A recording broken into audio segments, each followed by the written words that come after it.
Why do 73% of language learners struggle to sound sophisticated? Let's change that today.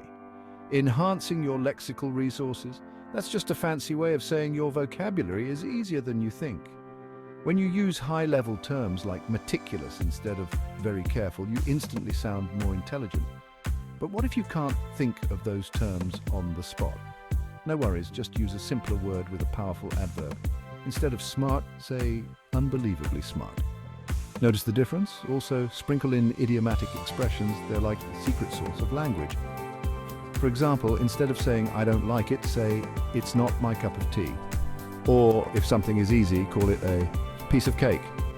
These phrases make you sound more fluent and natural. Another tip is to use collocations like financial crises or make a decision.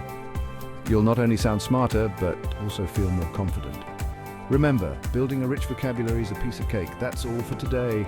Keep practicing, and soon enough, you'll be turning heads with your impressive word choices. Catch you next time.